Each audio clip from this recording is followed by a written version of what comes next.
Bakan na pala tayo ito. Ajay. NP ko. Balay. Parang hindi ka pala ba? Oo. Paundang ko. Andito na naman tayo. Magpapandaw. Yung pinain natin kagabi. Mukhang uulan na. So, nagpain tayo kagabi. Tapos nagpandaw, nagsangat kagabi. May 4 na malalaki na nakuha. Yung nagpain kami ng umaga, sinangat namin ng bandang alas 2. May 4 din ngayon nakuha, medyo malalaki. Bali 8 na yun. Sana may mahuli tayo ngayon. Kahit konti. Kailangan umuwi na Manila kasi may sakit yung 3 anak. So baka sana makabili tayo ng multivitamins para sa mother ko na may sakit mamaya bago tayo makauwi ng Maynila.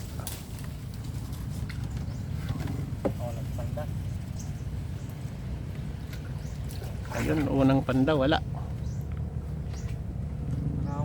Naubos na yun alimango dito kasi every other day na kayo nagtatalak. Sana after siguro 5 to 7 days ang pagitan. Kaso nga lang sinasaid natin para ma-vlog lang tayo para sumikat din yung talakib sa ano buong mundo. Sana yun, ito yung the best effective effective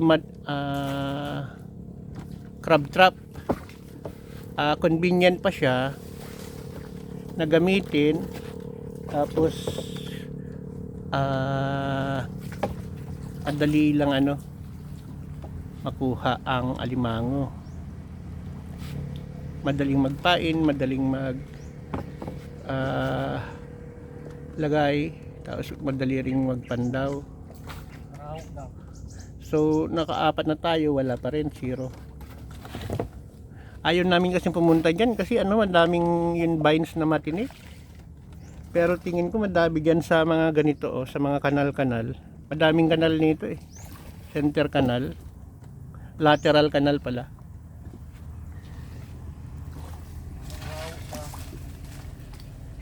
So, yung mga tanim natin na nyug puro nagtalawan, ibig sabihin walang huli dito. Mga halaan, mga center kanal yan. Kasi nga lang pag pinasok yan, madaming vines sa loob na matinik. Ito parang virgin swampy kasi medyo malalaki na yun. Batano tree. Ito sana meron naman, wala pa rin.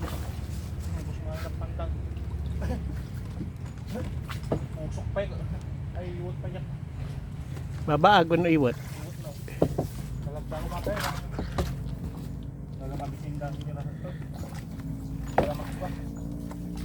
Ano dagar si Marag ang tambak?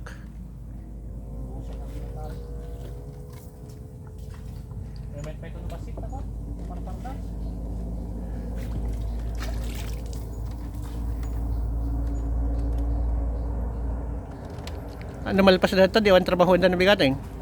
Kalapaw. Nya kalapaw. Ay, aji niya, ipatayag na pa niya.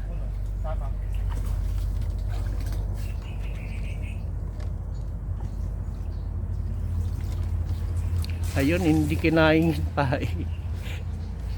So, ubos na. So, yun sinasabi ko na kapag ang ang crab trap diyan lagi yung mga territorial na nakukuha niya na crabs, kasi nga sabi ko ang crab territorial walang lalapit doon na mas maliit sa kanya unless na mas malaki. So yun nga, 5 to 7 days napapansin namin walang mahuhuli. Kapag nakahuli ka halimbawa dito ng isang malaki, for sure wala kang mahuhuli dyan after 5 to 7 days, 3 to 5 days hanggang 7 days. Kasi nga teritorya, alam ng mga alimango, may nagbabantay pa rin doon. Minsan may nagagawin na lang ng mga segunda, ganun, or di kaya yung mga maliliit, crab fry. Yan.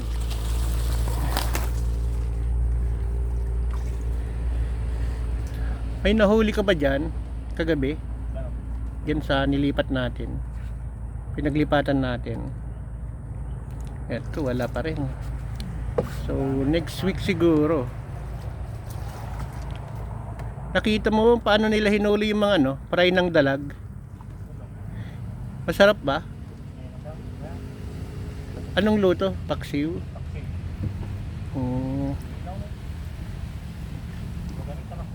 Awanti ikan na idarabi eh. Atak na lang.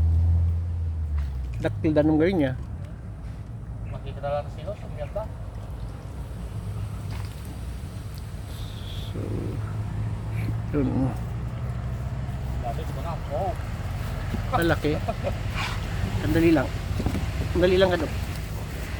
Yun. Kasi mo ito ka mo eh. Nga. Kasi mo ito ka mo. Ayan, malaki. Ano akin? Kurang sa sila. Mahigit ano yan, kalahating kilo. Basta kumain. Ito, humongous crab. Yan. Ito mga 7 grams yan, malaki. Busog na busog. Basta kumain. Ganyan sa ana lahat. Basta nga siguro kita ko. Talawan. 7 grams siguro yan. Oo nga, so at least di na tayo mag-zero. Kasi mo ta ito. Oh, sandali lang.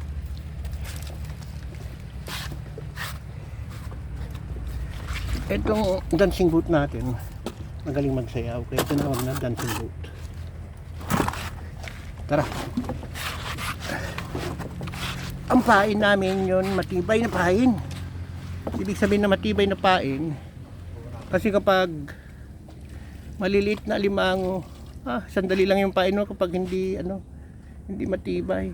Unti-unti lang hanggang wala na. Yung mga crablets yun na maliliit. Ngayon kung matibay, hindi nila mangangat-ngat masyado. So ano ba yun matibay na pamain? Yun yung mga tinatawag na ano tawag doon? Yung iwot or babaag. Ang babaag ay malabanos, yung mga hinuhuli nila harabas. So sabi ni Kadong, madami daw ngayon kapanahunan ngayon ng mga malabanos, igat. So may mga naming ano tayo doon, pamingwit na malalaki. Kaso nga lang hindi namin nagawa. Saka meron pala sila walang stick. Gagawa tayo ng stick sa Manila, iuwi natin dito para i-try natin kahit 20 lang na piraso. Ang huli tayo ng igat, malabanos o di kaya kiwot. Yung kiwot matinik, eto malaki na naman, mga 400 grams siguro tong nahuli natin. Ayun, Basta kumain. humongous crab. So ganun ang ganun lang kadali kapag ganito yung crab trap. Talakeb, the most effective na crab trap. Yun ganun. Nakita niyo yun ba? Guys, up.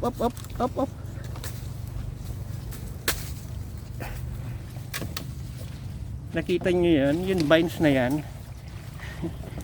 Mag-hello yan pag nadikit ka. Sabi niya stay. Lalo na ngayon, mataas ang tubig, mas malapit yung mga vines sa atin. Naggusingan yung libunan ko. Aji kawayan siguro pang kutinagbat. Nakakatangtangkan. Na yun yung itak ko. Nabungi. Siya pa naman yung pinamagandang itak. Na nahawakan ko. Yan, maliit.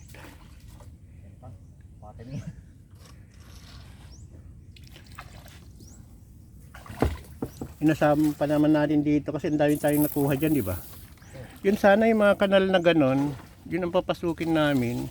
Kaso nga lang, sa loob madaming ganyan.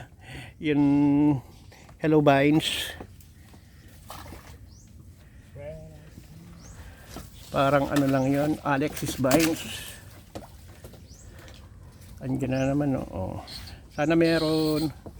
Mabigat, meron siguro yan. Kapag mabigat, meron. wala. Nadaanan na pala natin yung bahay ng kapre dyan. Pinangmalang kahoy dito sa loob ng fish pond. Dati ang lalaki mga century old or 1,000 years old siguro yung mga iba. Kaso nga lang nasisira yung gitna ng kahoy. Kumbaga yun, unti-unti siyang namamatay na sa katandaan. Pero mga mangrove yun, mga dalupiring ang tawag namin. Matitibay silang kahoy, pero hindi pwedeng pang materyales. Panggatong lang. Matigas siya pag panggatong. Kahit dalawa lang sanang ganun na malaki. Wala eh. Tapi dapat na. Maramdas na.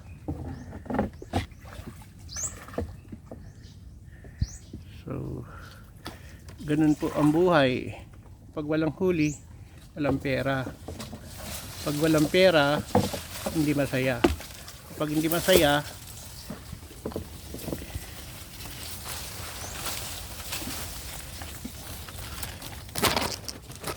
malungkot tayo. Kalawan. Wala. Ibinitin ko kasi walang nahuli. Pero at least hindi na tayo masisira. May dalawa na malaki. Bayad ng pagod natin.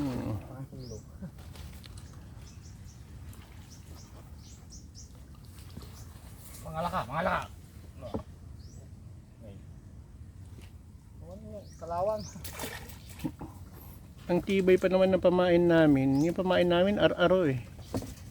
Yun parang tilapia pero na matinik na maliliit. Nakalimutan ko yung Tagalog. Parang gumalaw ng Titanic na. Dito wala namang huli dito. Palaging wala dito eh. Pangatlong kanto. Kalawak mo eh. Baka sigurong kumakain dyan ahas. Kasi palaging nakawala eh. I remember the things. Mahala ko mga ganito dyan.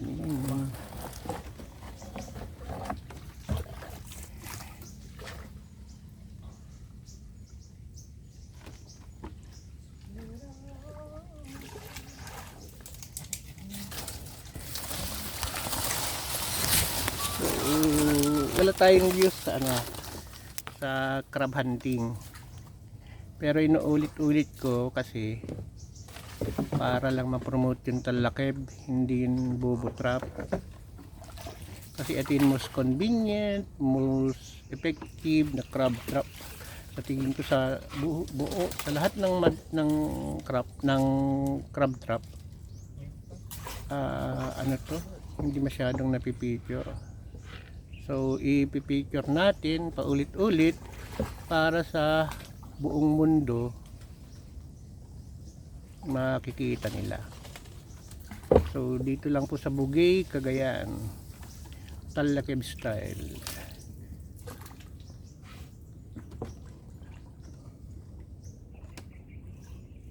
Marunong rin akong gumawa dati ng ganyan eh.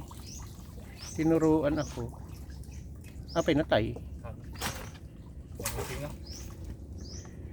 Kaso nga lang nakalimutan ko na. Masakit sa kamay kasi yan kapag ginawa mo. Mabuti na nga ngayon itong tawag dito. Yung plastic. Ginagan natin ang plastikan ka daw? No. Ginagan natin ang plastikan? Bundle na plastic. Hinihiwa-hiwa. May panghiwa. Pero kapag nakita siguro yung mga plastic maker, gagayahin nila.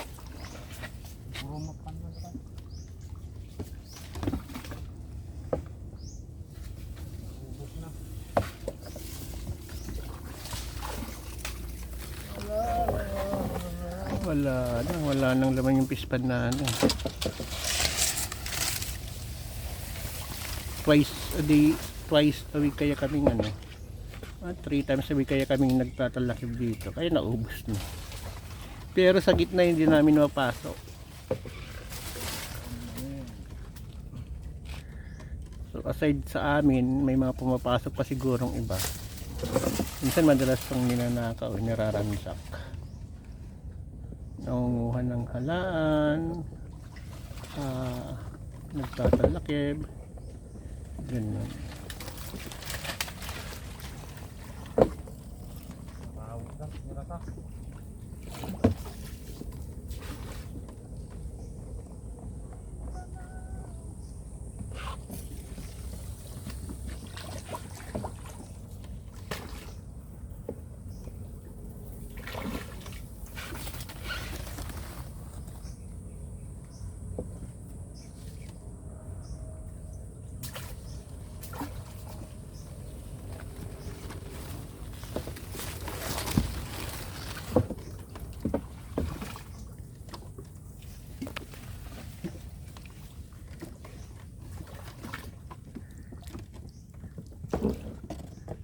Lakas, may buskat pa. Oh, walang pain pero walang huli. Tawag doon nagtalawan. Ito dati, dikit-dikit yung nyug dyan. Di ko alam ba't ano. Sinusunog kasi. In kugon ang tumutubo dyan. Kapag may puno, hindi tumutubo yung kugon. Pag walang puno na arawan, tumutubo yung kugon. Wala pa rin. Panda. Walang pain. So, anong natutunan natin doon? Dapat paggabi, hindi natin alam, ano yun, crablet siguro yun pumapasok, kaya nakakalabas din. Kasi malalaki yung butas ng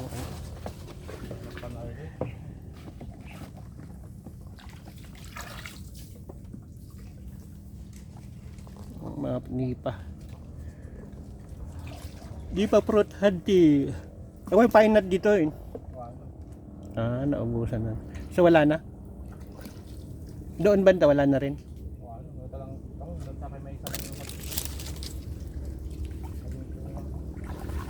Yan, natanda ni Kadong.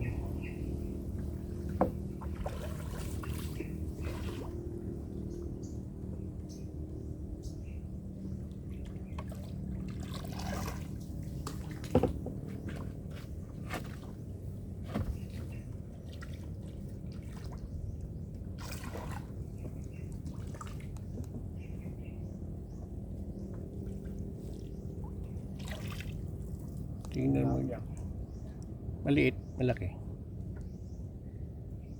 Ano to, kaya sila maatap. Kasi palagi tayo dito, di ba? Nandiyan sila siguro sa gitna.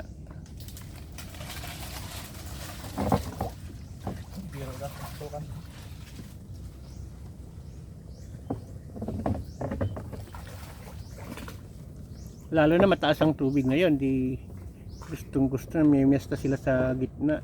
Sa gitna kasi in madaming side wall canal, lateral canal.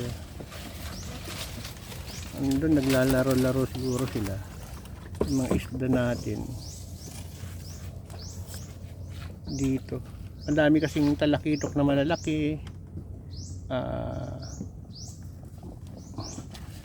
mangrove snapper. Wala. Meron. Pwede na yun. Mga terasera. Meron pa dyan? Hey! Hey! Hey!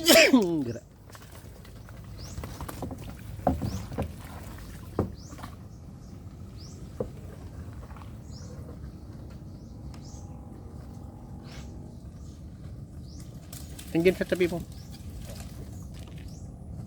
Ano yun? Tilapia?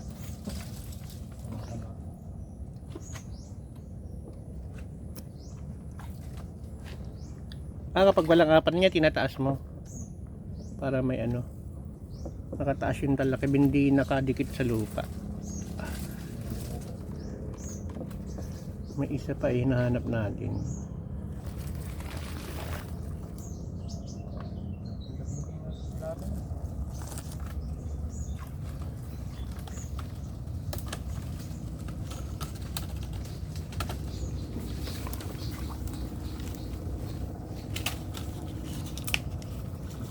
Ayan, sarap niya. Sana meron adventure. Kapag may pumunta, pumunta pala dito na ano, mag-adventure tayo dito, wala palang huli.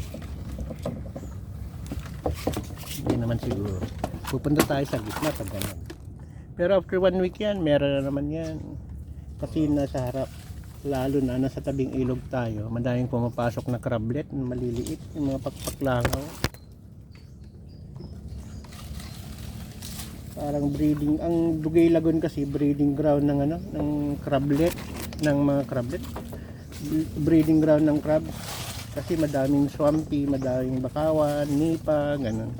Yung mga tikar na ganyan, oh, galing sa dagat. Yung mga, ang alam namin, yung mga crab na ano, bulik, nangitlog sila sa dagat, sa sabangan, pinagdugtungan ng ilog sa kadagat. Mangitlog sila dun, tapos yan, magpapatianod sila, pupunta na dito sa ano. Tapos dito na sila lalaki sa mga may ano, island bunto ng tawag namin. Dito na sila lalaki yung mga crablet kapag hindi sila nakain ng mga isda. Yun kasi siguro ang ano, ang kaya dumadami yung mga crab sa amin kasi madalas na kasing ano eh, madaming mangingisda, bihira yung malalaking isda, so konti na lang kumakain sa mga crablet. Ang epekto nun, mas madami ngayon yung mga crablet every season na ano, nanganganak yung mga alimango, mas madami na buhay kasi less yung mga fish na malalaki na pwedeng kumain sa kanila. Overfish kasi itong ano, Dugay Lagoon dahil araw-araw may mangingisda. Ito yung alam ng mga tao na madaling pagkaperahan. Ganda sana kung may limit, katulad kay Inti Usep, makakulang ng 2-3, tama na. Yung mga mangingisda dito sa amin, kahit 10 kilo meron, mas maganda. Kay Inti Usep kasi yung crab hunting niya ano, mga malalaki lang pinipili niya, tapos pinakakawalan niya yung mga babae. So ganun sana, para kahit makahuli ka ng isa or dalawa, okay na sa isang araw or every other day. May limit sana. Kaso nga lang, madaling magre-reklamo. May alternative naman na hanap buhay sa ano, bukid or di kaya dito sa sea, sa dagat. Ang problema, mahirap din kasi kailangan mo ng bangka, ng net. So yun. Pero may kaklase ako, may ducklis eh. Ang ducklis napakalaki ng puhunan, 1 milyon ata mahigit. Si Edralin, kabats namin ng high school dati. So ganun, kahirap dito kapag wala kang trabaho steady. So gusto ko sanang mag-doktor dati dito. Ang problema, malulugi tayo kapag may sapat na budget.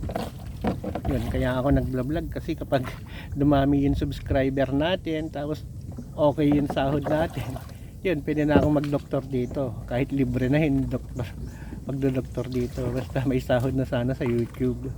Kaya sana kayo mga subscriber, taga-panood ko, mga ano natin sa munting channel natin, suportahan nyo po ako para makatulong tayo sa munting ano, suporta po ninyo. Pag panonood lang sa channel natin, pag-subscribe, ganun,